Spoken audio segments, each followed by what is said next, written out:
everybody, welcome to another Case Closed review. My name is Kate, otherwise known as Narataki. And I'm Alan, otherwise known as Hisui. We're from ReverseThieves.com. You can go there to get other Case Closed reviews, as well as our monthly Speakeasy podcast. And this time we're looking at Kill La Kill from pretty much anywhere you can get streaming, and that includes Crunchyroll, Hulu, Aniplex Channel, and Daisuke.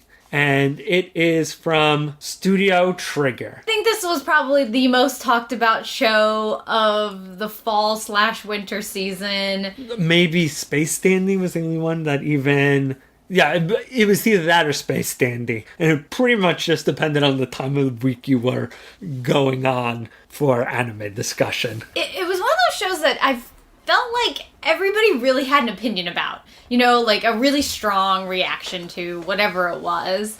And if you guys remember, we liked the first episode, but at least I was like not totally sold right away. In fact, I actually thought after the first episode, it took like a little bit of a dip for me. And even at some points, I was like, I don't know if I really want to continue. This was maybe at like the 8 or 9 mark. But then I really thought the show really delivered and hit its stride, like starting about the halfway. And man, just a fantastic ride to the end.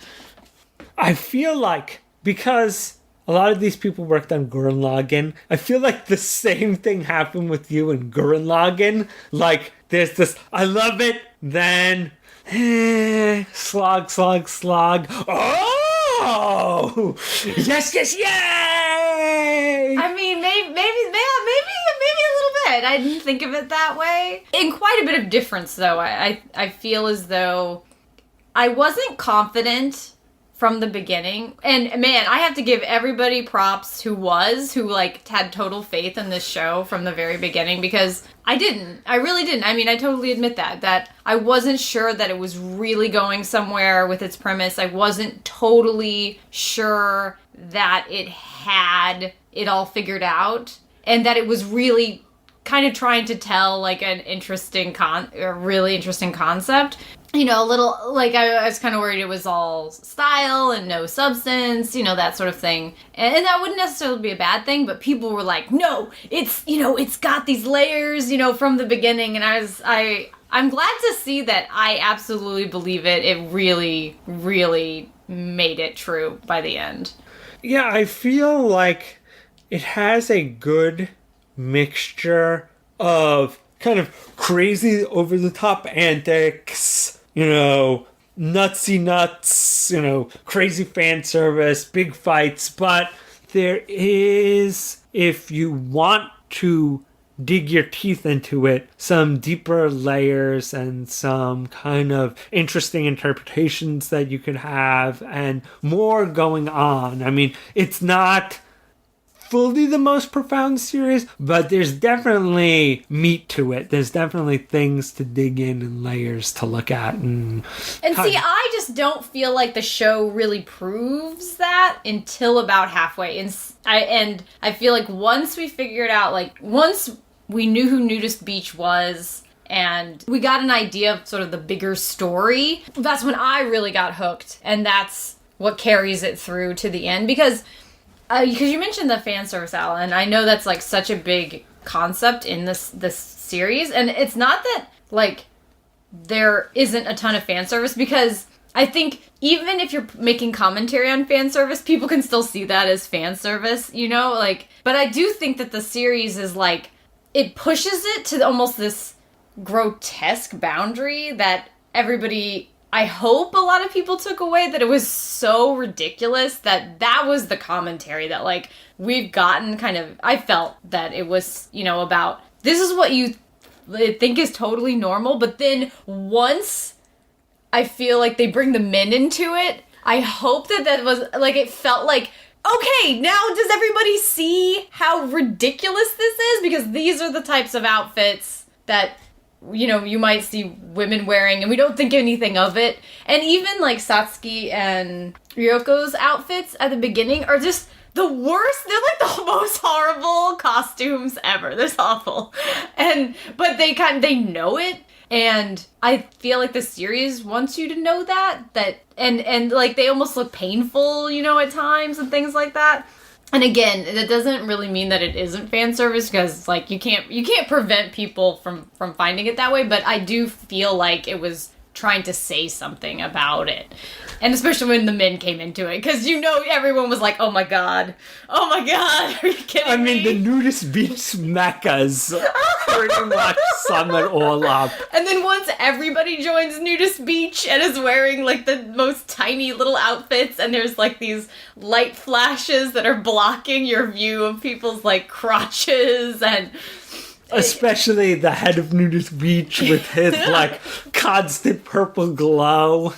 It kind of reminded me, I'm sure people have seen these, and I know there's like a Tumblr dedicated to it, but like the superheroes in superheroine poses and the way that kind of illustrates how ridiculous it can become and how you become so used to it. And then if you flip it on its head and you know, show men in the same way, you're like, oh my god, like what are you doing? Like, it's crazy. The nudist beach mechas reminded me of either the mecha in Code Geass or in Orgus, where it was all like the girls have to basically stick out their butts to ride. And it's basically the same thing, but you know, it's the manly tailor guy and the head of nudist beach in the same ridiculous look at my ass poses.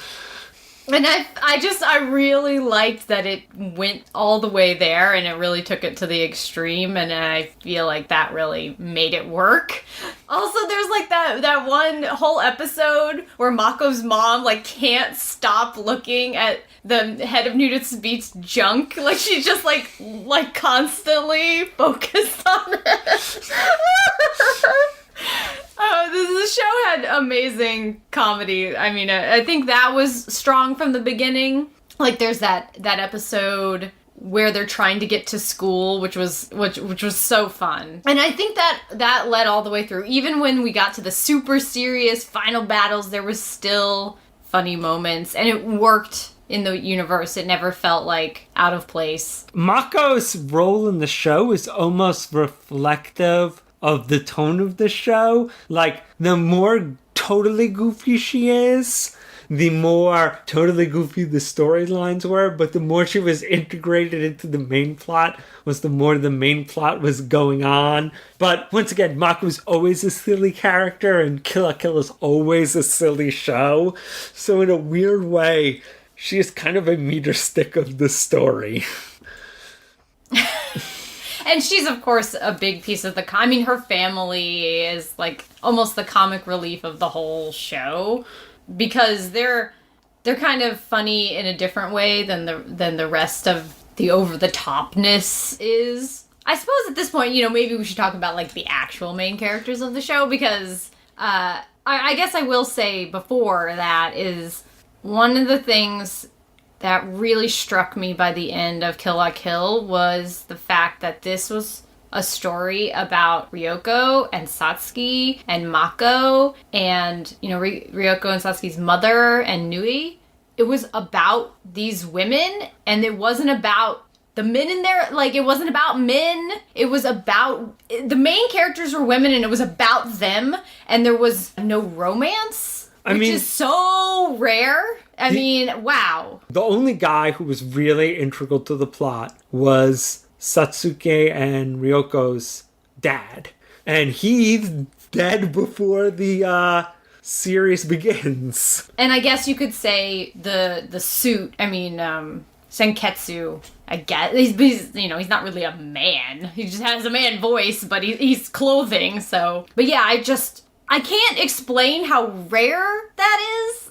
And I feel like that made it really something. And probably the best thing about the show is that it's actually about these women. Like, and they're amazing characters, and it's about them. It's not about, and they're not fighting over some men, and there's not any romance, and, you know, it's really amazing. And it's about, like, kind of a whole greater story of control and self-perception and self. Yeah. Like, I think self-worth or the way that you view self. I mean, the series eventually becomes about, like, clothing and the, like, original sin and, like, I mean, again, it's taken to such an extreme, but it actually has some really interesting ideas growing in there because, I think what happens over the course of the series is that, and I think it's even shown in, like, the little epilogue where we see them basically getting to dress how they would normally dress, is that clothing doesn't say anything about you unless you want it to say something about you. Like, just because two people wear the same outfit doesn't mean you can infer anything about them. I mean, I think clothing is really personal, and for women, I think clothing becomes like a big part of your life, whether you want it to or not. And that's a decision that you make, but that you get to decide who you are and, like, what you're wearing doesn't get to tell people anything about you. I really liked that kind of came through in the end. It's easy to apply it if you want to kind of put other meanings on it as clothing, as metaphors for even more than that. I mean, I know I was listening to an Anime Boston podcast from Otaku Review, and Charles Dunbar looks at it all like through a Shintoist lens, and how each of the women is a different Shintoist goddess, and ooh, that sounds kind of basically the control of different of them and different philosophies that each of those goddesses has. So although he's still trying to figure out how Niue works into it, and I don't know, I feel she's such an unnatural character, being like the unnatural daughter, that I wonder if she's kind of outside the system, and I feel like she's definitely something that is almost a creature not meant to be or should not be. I like that you can apply it to other things. I do think, though, that the clothing, that it being about clothing is still important. Oh, yeah, no. Because, I'm not saying that it isn't a metaphor for other things, because it totally could be. But I do think it actually is saying something about clothing throughout the whole series, which I think is really great, because we are a culture that has a lot of fashion and kind of it being such a focal point of judging other people and things like that. So, and I was speaking a little bit about this on Twitter, but I wonder, like, 5, 6, 7 years from now, when we're kind of removed from it, I feel like when you're caught up in a show like this, it's one thing, but when you've kind of had some time to meditate and have some distance from it, I kind of wonder how much, like, kind of feminist theory and other kind of theory is going to be applied to kind of breaking down the show and kind of,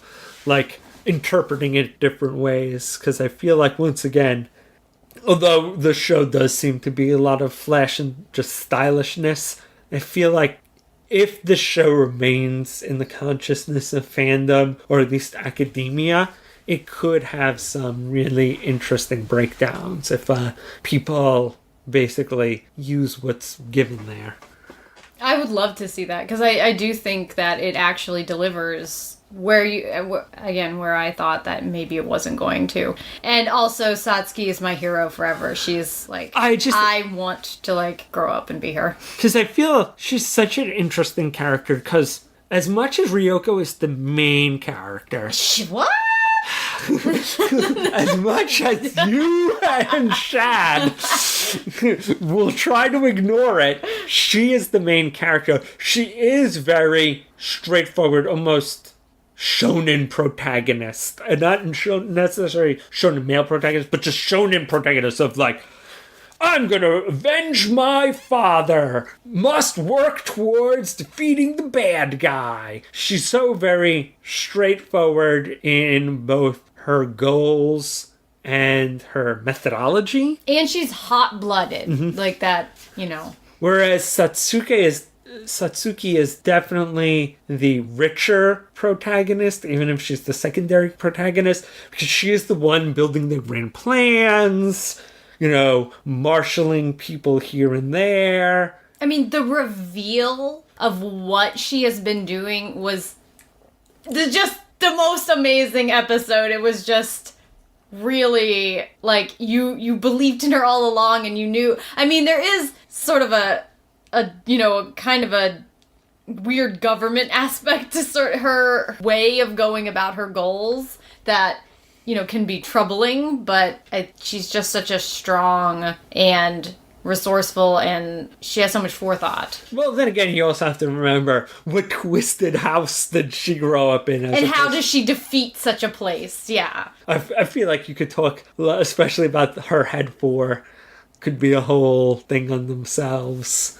Once again, I feel like this is a show that it does not seem at first, but I feel like you could come back and explore again for a deep richness. But you don't have to. You can just enjoy it on a pure adrenaline rush.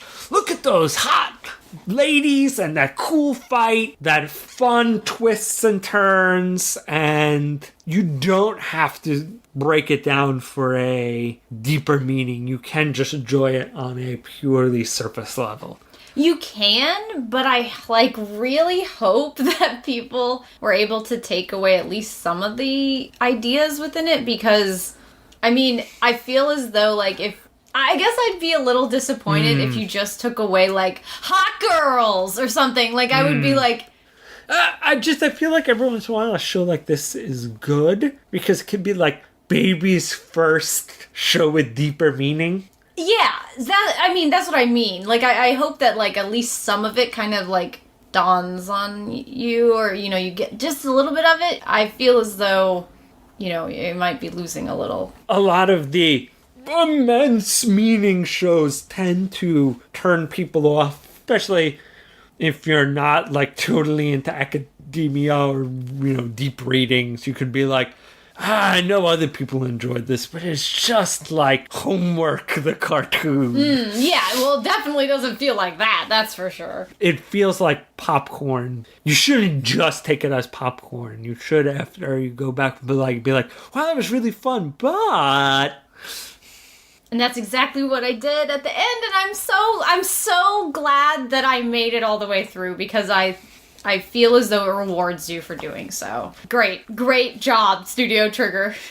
Now, watch as everyone is disappointed when they do their light novel adaptation. Look, we can just look forward to Little Witch Academia 2. There you go. All right, see you guys then. Bye.